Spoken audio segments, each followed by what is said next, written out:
Pode colocar ali então agora o texto da palavra de Deus. Vamos ler Lucas 24, verso 28 e 29, que diz assim: Ao se aproximarem do povoado para o qual estavam indo, Jesus fez como quem ia mais adiante. Mas eles insistiram muito com ele: Fica conosco, pois a noite já vem, o dia já está quase findando. Então ele entrou para ficar com eles. Amém? Glória a Deus. Eu gostaria de falar sobre esse pedido que os discípulos fizeram, que precisa ser também o nosso clamor diário. Fica conosco, Senhor. Eu conto até 3, vocês repetem esse título, 1, 2, 3. Fica conosco, Senhor. É a solicitação de uma companhia, e essa é a melhor de todas as companhias. Eu lembro você que nenhum de nós fomos criados para o isolamento. Eu lembro você que mesmo que você tente ou insista, como muitos já nessa vida tentaram caminhar sozinho, não conseguem. Comprometerão algo na sua vida, na sua saúde mental, na sua saúde emocional, comprometerá a sua vida relacional, porque nós fomos criados para a coletividade, para caminhar junto, fomos criados para estar com alguém, influenciando e recebendo influência. Porém, nessa jornada de vida, eu e você não devemos jamais negligenciar a companhia mais importante, que é o Senhor ao nosso lado. Talvez você possa dizer: Pastor Lediel, olha, eu tenho sido um pouco solitário, meio sozinho, acho que eu não tenho influenciado e recebido muita influência. Hoje, principalmente com esse aparelho aqui, é muito difícil alguém que não está recebendo influência. E essa influência, na verdade, é só 1 hora que você fica girando a sua tela, essa 1 hora que você fica acompanhando um youtuber, ele está sim determinando a qualidade da sua vida, dos teus pensamentos, das tuas ideias. Portanto, eu afirmo mais uma vez, nós precisamos todos os dias fazer essa declaração ao nosso Rei que ressurgiu: Senhor, fica conosco. Deixa eu colocar você dentro dessa história, porque eu quero que você entenda o recado de Deus aos nossos corações. Nós estamos num período, para esses discípulos, podemos dizer, tenebroso, de aflição, de angústia. Porque você imagine, esses discípulos, um deles é Cleopas, o outro não sabemos o nome, provavelmente, alguns até sugerem, pode ser a esposa dele, ou pode ser um outro companheiro, mas provavelmente daquele grupo maior dos discípulos de Jesus, não os 12, mas os 70. Mas assim como os 12, os 70 discípulos de Jesus, seguiam Jesus com determinação, com amor, com dedicação, com grande expectativa. E eles estão agora voltando de cenas que eles viram lamentáveis, tristes, que geraram angústia. Porque assim como os discípulos, eles tinham expectativa de que o Messias viria para restaurar Israel, mas a dimensão terrena deles era algo muito forte, latejante, pensavam que seria um grande líder político, por mais que durante os 3 anos do ministério de Jesus, o Senhor muitas vezes orientou, falou, explicou, mas o coração dos discípulos não estava muito aberto para aquilo. E assim como os demais, esses estavam frustrados.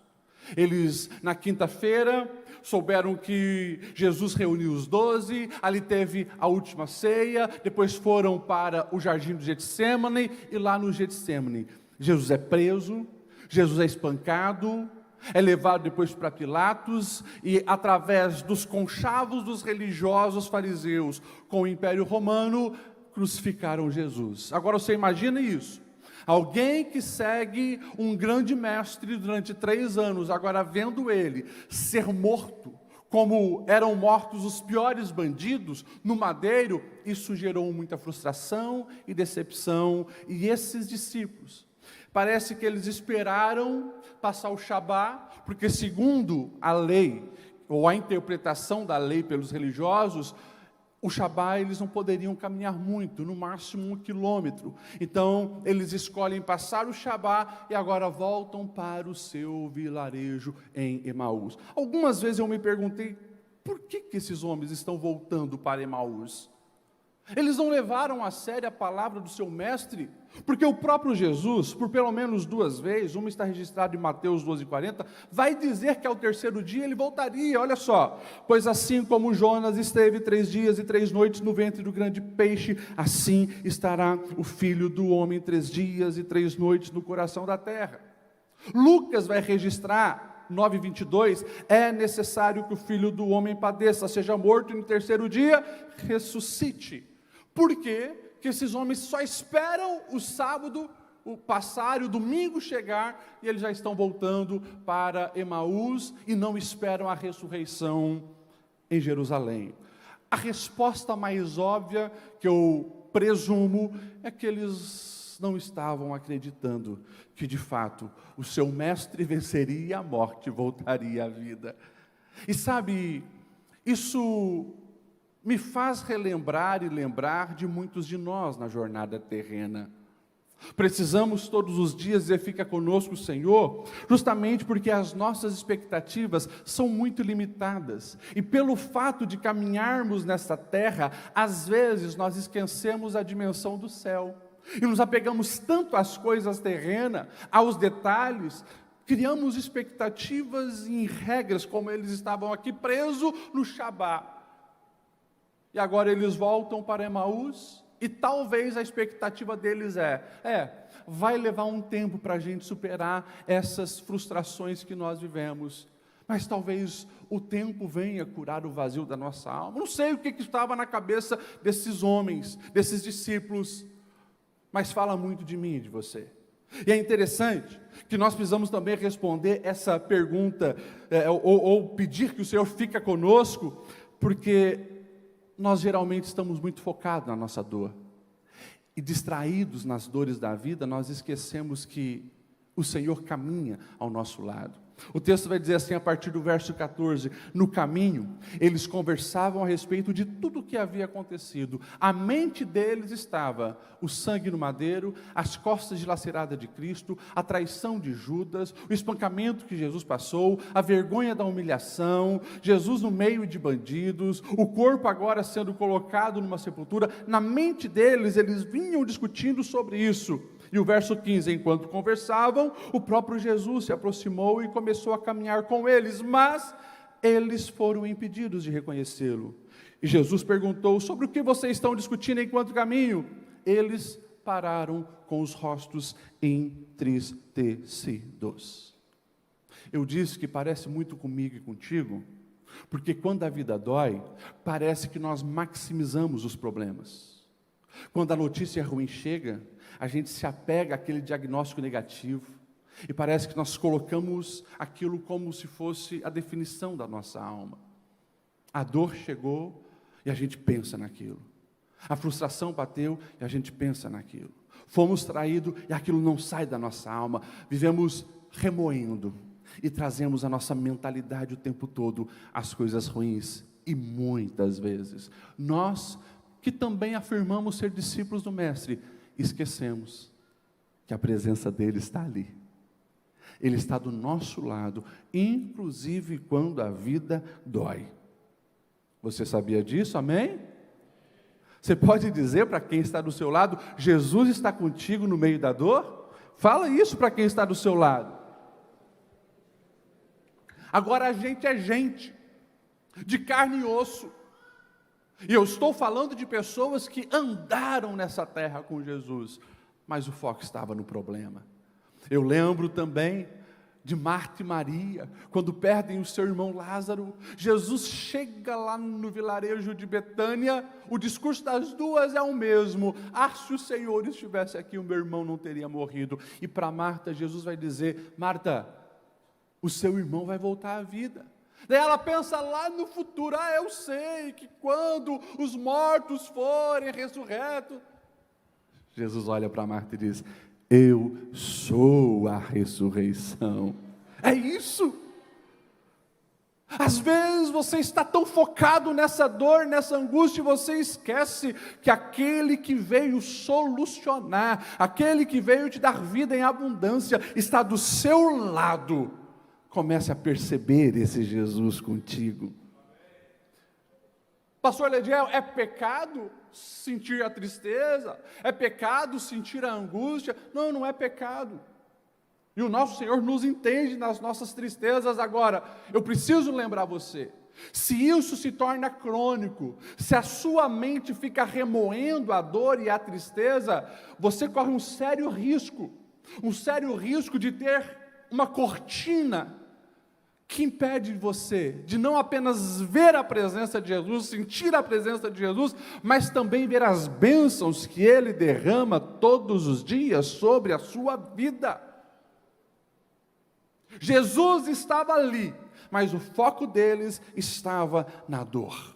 E que nós possamos superar isso, pedindo, fica conosco, Senhor, e nos ajuda a perceber as bênçãos diárias, nos ajuda a perceber a Tua presença diária. É verdade, o problema chegou na minha casa, é verdade, a minha família não está numa situação positiva, é verdade, o meu cartão de crédito estourou, é verdade, Senhor, a doença chegou na minha casa, mas eu sei que apesar da dor, a Sua presença também está comigo, e quando você tem essa certeza, aí há possibilidades de grandes mudanças acontecer. Você me entende e diz amém.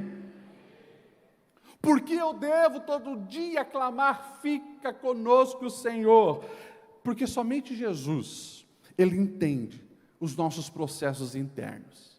Jesus chega, eles não percebem, Jesus questiona, o que vocês estão conversando? E eles então com rostos entristecidos, um deles, verso 18, diz assim, o Cleopas perguntou, você é o único visitante em Jerusalém que não sabe das coisas que aconteceram nesses dias?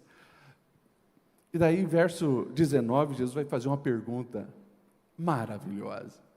Aquele que agora já está num corpo glorificado, aquele que é o Deus encarnado, ele vai dar uma de bobo. Ah, é? Quais coisas? O que aconteceu com Jesus de Nazaré, responderam eles. Ele era um profeta. Presta atenção nos detalhes da fala. Jesus deixa Cleopas desabafar.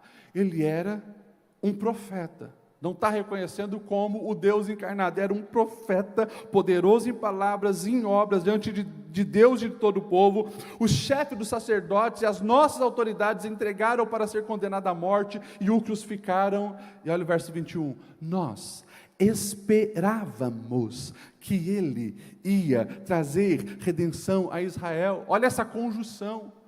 Nós esperávamos que ele fosse o Messias, ou seja, perdemos a esperança. E Jesus continua ouvindo e Cleopas continua falando. Hoje é o terceiro dia desde que tudo aconteceu. Ele até vai narrar os burburinhos que ele ouviu, porque ele vai dizer no verso 22, olha, algumas mulheres foram no sepulcro e voltaram dizendo que o sepulcro estava vazio. Alguns discípulos foram lá e viram que de fato estava vazio. E fica nessa palavra. Agora, sabe o que me encanta? Essa paciência de Jesus. O camarada está ali, falando da sua frustração concernente à expectativa que ele tinha em Jesus. E Jesus está quietinho do lado, inicialmente ouvindo, deixando ele botar para fora as suas angústias, as suas mazelas, as suas frustrações. Como diz um sábio, Jesus ele regula os seus passos no compasso da nossa fraqueza, para nos ajudar. E enquanto você fica lamentando diante do Senhor, enquanto você bota para fora as suas dores, não pense que o Senhor fica te interrompendo e dizer, não, Ele vai deixar você falar, porque Ele sabe que esse processo é terapêutico. E enquanto você bota para fora aquilo que você teve que engolir, aquilo que fizeram contra você, a morte dos seus sonhos, das suas expectativas, por mais que Ele conheça toda a tua história e já tenha solução para tudo, Ele deixa você falar, para que você também vai se aproximando, vai confiando e vai começando a perceber que ali tem alguém que te ouve bem, que ali você tem um lugar de fala. Mas é maravilhoso quando nós observamos isso. Sabe o que eu entendo? Eu entendo algo tão simples, mas tão poderoso. O nosso Deus, Ele se importa com as nossas dores. É como aquele filho, aquela filha pequeninha, é como aquela criança que, muitas vezes, uma coisa tão pequena, tão banal, é a rodinha do carrinho que saiu, e ela chora, e ela se desespera, e você sabe que é uma coisa simples, é pegar aquela rodinha e encaixar ali. Ou se não der certo, você até vai comprar um novo, porque ele não sabe que você pagou só R$10 naquele carrinho, mas ele está tão apegado naquilo, e você, como um pai, você se abaixa, você olha, você ajuda, você ouve, algo tão pequeno. Muitas vezes somos nós diante do nosso Senhor, e Deus não nos despreza como um pai, Ele está ali nos dando atenção. Um Deus que respeita a nossa dor. Você me entende, amém? Por que nós devemos pedir, Senhor, fica conosco?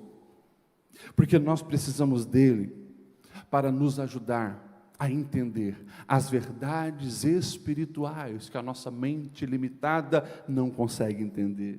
Depois que Cleópatra desabafou e falou, o verso 25 diz que ele lhes disse. Agora Jesus começa a falar. Jesus deixou eles falarem, agora Jesus começa a falar. Como vocês custam a entender e como demoram a crer em tudo que os profetas falaram. E olha o verso 26, não devia o Cristo sofrer essas coisas para entrar na sua glória? Verso 27, e começando por Moisés e todos os profetas, explicou-lhes o que constava a respeito dele em todas as Escrituras. O Senhor esteve ali, não abandonou eles nos momentos de lamúria, nos momentos de botar a dor para fora, e agora o Senhor então começa a falar. 11 quilômetros era a distância entre Emaús e Jerusalém. Uma pessoa normal talvez levaria 2h30, 3 horas caminhando. Eu não sei quanto tempo Jesus ficou ouvindo, mas agora Jesus começa a fazer uma exposição das Escrituras. E Jesus começa a mostrar para eles o quanto a compreensão deles estava limitada. Porque parece que aqueles que eram discípulos, aqueles que eram judeus, estudavam a Torá, estudavam os profetas, negligenciaram algumas compreensões. Então Jesus precisa lembrar. A gente não tem aqui os textos do Antigo Testamento que Jesus usou, mas eu fico imaginando Jesus falar de Isaías 53. O servo sofredor foi desprezado e rejeitado pelos homens, um homem de dor, experimentado no sofrimento. Eu fico imaginando Jesus mencionar Zacarias 13:7, ferirá o pastor e as ovelhas serão dispersas. Eu fico imaginando Jesus mencionar Zacarias 9, eis que o teu rei vem a ti, humilde, montado sobre um jumentinho. Eu fico imaginando Jesus mencionar Jeremias 23:5, dias virão, declara o Senhor, e que levantarei para Davi um renovo justo, um rei que reinará com sabedoria e fará o que é justo e certo na terra. Eu imagino que ele foi ali expondo as Escrituras. E como nós vamos ver depois, quando Jesus falava, o coração era curado. Quando Jesus falava, o coração daqueles discípulos pegava fogo. E eu faço questão de destacar aqui o verso 26, porque fala de mim e fala de você. Quando Jesus, ele então vai dizer, não devia o Cristo sofrer essas coisas para entrar na sua glória? E pela Escritura ele está provando isso. Provando o que, pastor Lediel? A sexta-feira não foi um acidente. O espancamento não foi um acidente. O corpo de Cristo dilacerado na sexta-feira não foi um acidente. A traição de Judas, o fugir dos discípulos, o abandono de Cristo, nada aquilo foi em vão, tudo estava na profecia. Isso devia acontecer com o Messias. Agora, Jesus também está agora afirmando, sexta-feira é uma parte do processo, não é o ponto final dessa história. O domingo chega, e o que é que acontece no domingo, pastor Lediel? O nosso Senhor, Ele vence a morte, Ele ressurge para todo o sempre. O que isso tem a ver comigo e contigo? Tudo. Porque assim como o nosso Jesus precisou passar pela cruz, pela sexta-feira, até chegar na glorificação do domingo, as nossas histórias são assim. Nós queremos a bênção, nós queremos a provisão, nós queremos um momento de glória. Mas o dia do sofrimento, isso a gente não quer. É por isso, escute o que esse pastor vai te dizer. E eu falo como um pastor que ama você, que está passando nesse tempo de aflição, nesse tempo de angústia. Quem sabe você está aqui, você está dizendo: eu estou na minha sexta-feira, pastor Lediel. Eu fui traído, eu fui enganado, eu descobri uma doença que os médicos desenganaram. Pastor Lediel, eu comecei esse ano sem expectativa nenhuma, eu estou desiludido com a minha vida. Talvez você está na tua sexta-feira. Esse pastor está afirmando para você: os propósitos de Deus não terminam na sexta-feira. Os propósitos de Deus para a sua vida continuam. Tem um domingo onde a vida voltará. Tem um domingo onde a morte será dissipada. Vai chegar esse domingo onde haverá o dia de glória. É por isso que você também precisa alimentar a sua alma de coisas boas. E aqui nós estamos falando, era Jesus explicando as Escrituras desde Moisés até todos os profetas, dizendo: tem sexta-feira, mas tem glória, devia, mas vai vir o dia de glória. É isso, quando você alimenta a sua alma com a palavra de Deus, você consegue viver numa esperança que essa dor vai passar. Mas sabe qual o problema da nossa geração? E por que temos tantos crentes fracos? E por que temos tantos crentes desesperados? E por que temos tantos crentes esfriando na fé? É porque eles não estão parando para ouvir o Evangelho, não estão parando para ouvir a palavra de Deus, não estão deixando Jesus falar. O blogueiro está tendo mais acesso ao teu coração do que as palavras de Jesus. O youtuber tem mais espaço no seu celular e mais voz dentro da sua casa do que a palavra do Senhor. Os seriados chamam muito mais a tua atenção do que as verdades eternas de Cristo Jesus. E daí, quando a dor chega, de fato o desespero bate, porque não tem uma verdade de esperança latejando na sua alma. Agora, quando eu mantenho essa conexão, quando todo dia eu acordo dizendo: fica conosco, Senhor, aqui tem lugar para a tua palavra, aqui tem lugar para o Senhor falar, pode ter certeza, ninguém vai roubar essa esperança de dentro de você. O coração começa a inflamar, o coração começa a aquecer, você percebe que tem algo diferente acontecendo dentro de você, porque não são circunstâncias externas que vão tirar a tua paz, a tua alegria, a tua esperança. Tem uma palavra viva em você. Por isso que o nosso Jesus disse: vai passar céu e terra, mas as minhas palavras, elas não passarão. Então, quando o sonho parecer ruim, deixa Jesus falar. Quando a crise chegar no seu lar, deixa Jesus falar. Quando a doença bater na sua porta, deixa Jesus falar. Amém?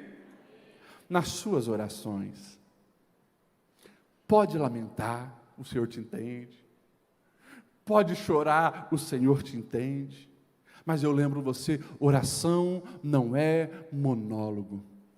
Fala, bota para fora, chora, mas ali de joelho. Tira um tempinho também para ficar em silêncio. E faça apenas uma solicitação. Fica comigo, Senhor. Fala, Espírito Santo. Fala. Você vai ver que como uma brisa suave, a glória do Senhor vai inundar aquele quarto onde você ora, aquela sala onde você está. O medo vai se afastando, porque você deixa o Espírito Santo falar na sua alma, e aonde ele fala, ele vai gerar esperança. Glória a Deus por isso, amém. Porque eu devo, pastor Lediel, pedir para que o Senhor fique conosco, porque só Ele pode transformar a dor numa alegria permanente. Olha o verso 28, ao se aproximarem do povoado para qual estavam indo, Jesus fez como que ia adiante, mas eles insistiram muito com ele: fica conosco, pois a noite já vem, o dia está quase findando. Então ele entrou para ficar com eles. Verso 30, quando estava à mesa com eles, tomou o pão, deu graças, partiu e deu a eles. Verso 31, então os olhos deles foram abertos e o reconheceram, e o Senhor desapareceu da vista deles, e perguntaram ao outro: não queimava o nosso coração enquanto ele nos falava no caminho e nos expunha as Escrituras? É isso que eu estou falando, e eu volto a repetir. Você que está precisando de uma cura na sua alma, dê espaço para a voz do Senhor. Dê espaço para a voz do Senhor. Você que foi ferido na sua alma, isso gerou um trauma, isso gerou desconfiança, isso gerou uma dureza de coração. Você sabe que você é uma pessoa ranzinza, fria, desgostosa da vida. Ei, deixa essa palavra entrar, porque ela vai queimando o seu coração. E quando você se aproximar cada vez mais do Senhor, você precisa começar a dar mais liberdade para Ele.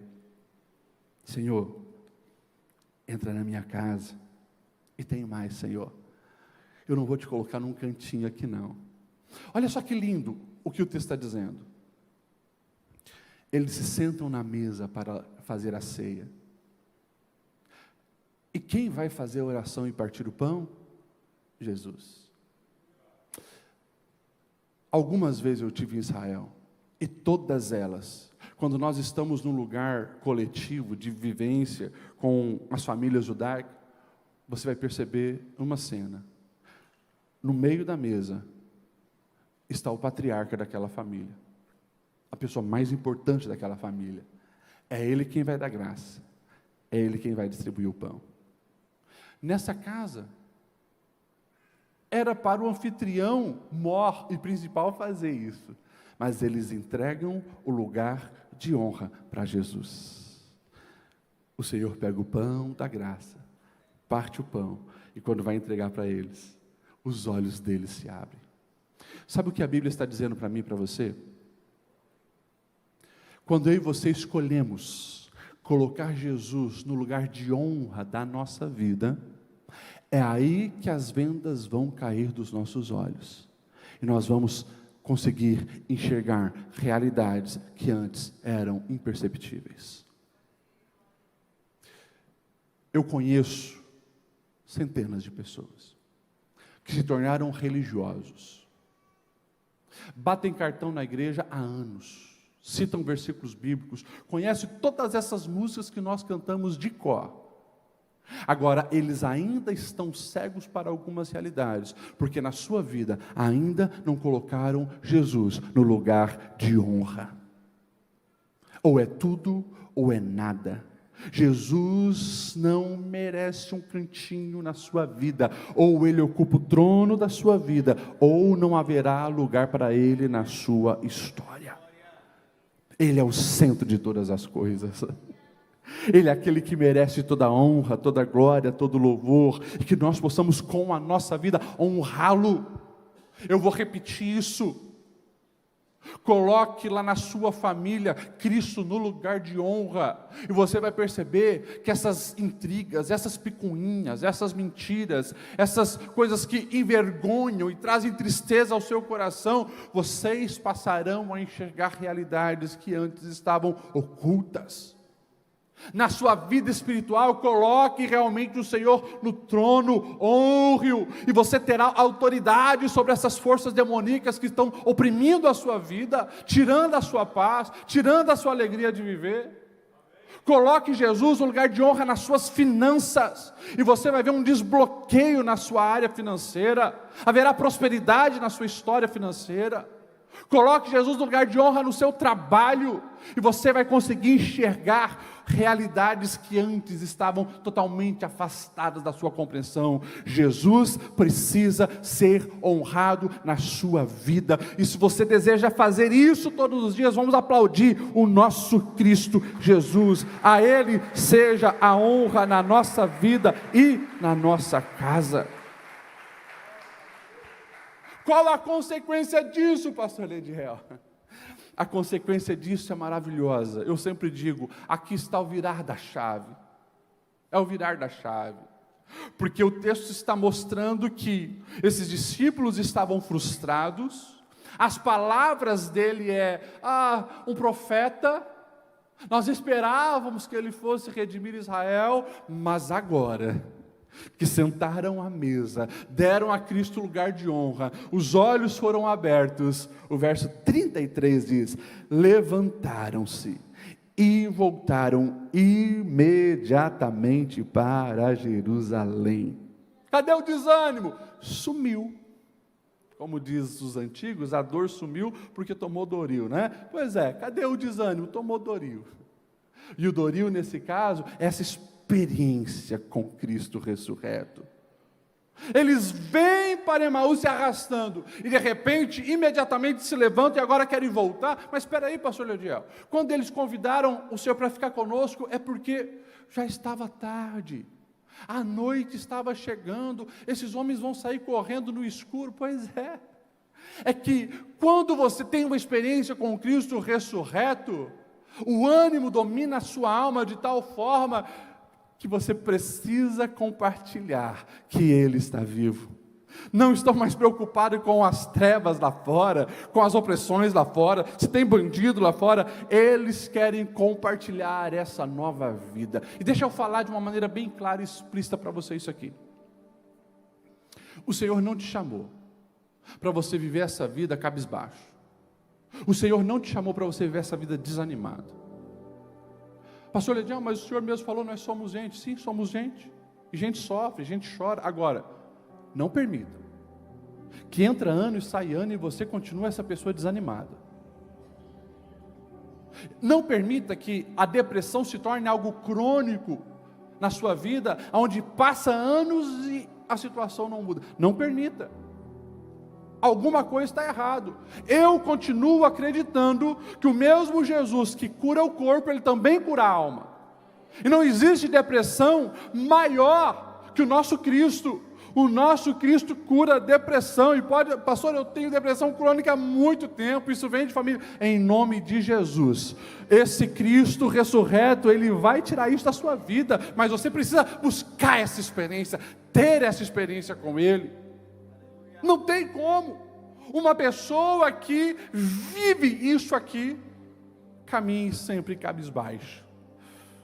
E não é a força do nosso braço. É que quando Ele chega, Ele amplia a dimensão da nossa vida. E a gente começa a perceber, poxa, aquele que venceu a morte, Ele perdoou os meus pecados, Ele escreveu o meu nome no livro da vida.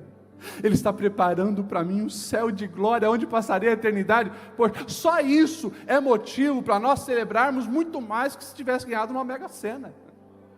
Essa é a verdade. Mas eu preciso dizer todos os dias, Senhor, fica conosco, fica conosco. Por que eu preciso dizer isso, pastor Lediel? Porque Ele é quem transforma o que parecia derrota em testemunho. Olha o verso 33 em diante.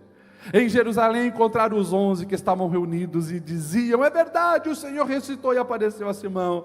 E o verso 35, então os dois contaram o que tinha acontecido no caminho, como Jesus fora reconhecido por eles, quando partia o pão. Você percebe que a temática nossa anual é algo que precisa fazer parte da nossa vida cotidiana? Evangelização. Porque se eu descobrir essa fonte que sacia a sede da alma, eu devo compartilhar. Eu tive uma experiência com o Cristo ressurreto, e agora eu preciso colocar isso para fora. As pessoas precisam saber essa realidade.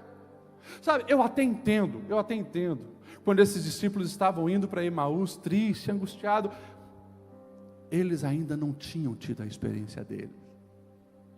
Eles só sabiam dizer: olha, As mulheres falaram que Jesus ressuscitou, mas eles não tinham tido a experiência.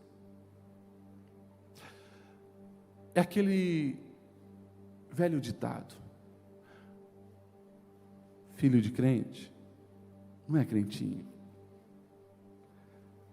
Ou seja, se o teu pai e a tua mãe tiverem a experiência deles com Deus, você vai ter que procurar a sua. Eu me lembro, na minha adolescência, eu cresci na igreja, imagine, neto de pastor, filho de pastor. Meu irmão que sempre me zoava, né? Que, cara, eu dormia debaixo dos bancos, ele dizia que eu babava, e assim por diante. E era assim mesmo, né? Cresci. Mas quando chegou na adolescência, eu tive que buscar a minha experiência com Deus. Eu nunca vou me esquecer. Quando eu estava na igreja de Lages, e o Senhor veio e me batizou no Espírito Santo. Não era mais papai, mamãe, vovô, vovó, titio, alguém que falava. Eu vivi isso. E foi esse virar de chave na minha vida. É isso. Jesus está vivo e Ele deseja se revelar para você. Mas você tem que querer viver essa experiência. E quando você vive isso, aonde você caminha, você entende: eu sou um representante de um reino eterno. Eu vou falar, Jesus está vivo, e você pode conhecê-lo, você pode desfrutá-lo, Ele pode mudar a sua vida. O verso 33 vai dizer que enquanto eles falavam sobre isso, o próprio Jesus apareceu entre eles e lhes disse: paz seja com vocês. Que lindo que é isso.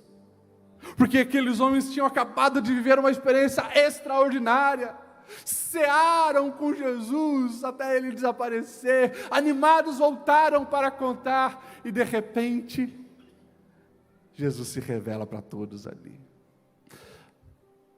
Como é lindo saber, que apesar de você já ter tido experiência com esse Cristo ressurreto, sempre há mais para você desfrutar. E é por isso que não tem a possibilidade de você aceitar um conformismo no nível espiritual que você caminha. Não faz sentido você declarar que serve um Deus eterno, e você, por mais que tenha 30, 40, 50 anos de fé, desfrutou nem 0,01% dele, e dizer: tá bom. Ei, tem muito mais, tem muito mais, tem muito mais. Pastor Lediel, mas eu já falei em línguas. Pastor Lediel, eu já recebi dons, já orei por pessoas e foram curadas, já profetizei. Pastor Lediel, já expulsei demônio. Ei, isso não é nada comparado ao que Ele ainda tem para se revelar e fazer através da sua vida. Você pode falar para quem está do seu lado isso? O Senhor tem muito mais para você. O Senhor tem muito mais para você. E essa experiência com o Cristo ressurreto é que vai gerando essa ousadia doida. Essa ousadia que gera você uma outra pessoa, que vive no outro nível.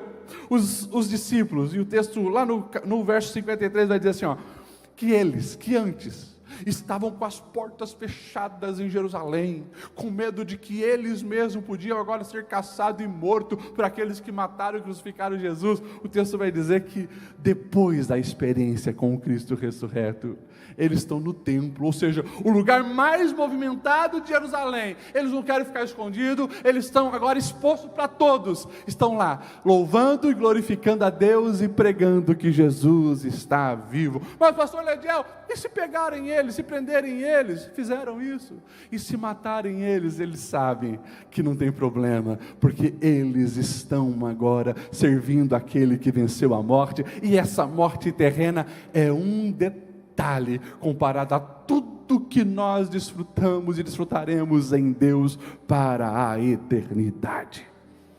Vamos se colocar em pé? Eu preciso orar por você.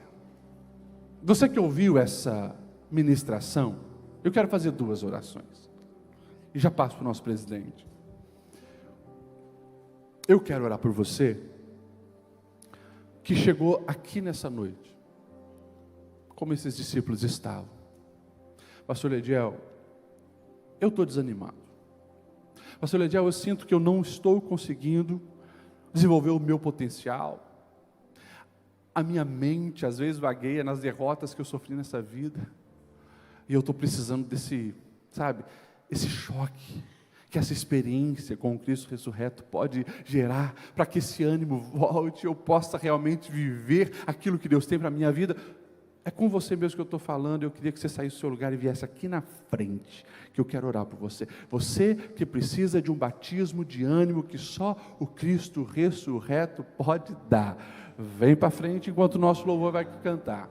Eu quero você que está vindo pode vir, eu quero fazer um outro convite. Você que precisa se reconciliar com Deus. Você que está meio afastado aí do Senhor. Faz tempo que você não ora mais.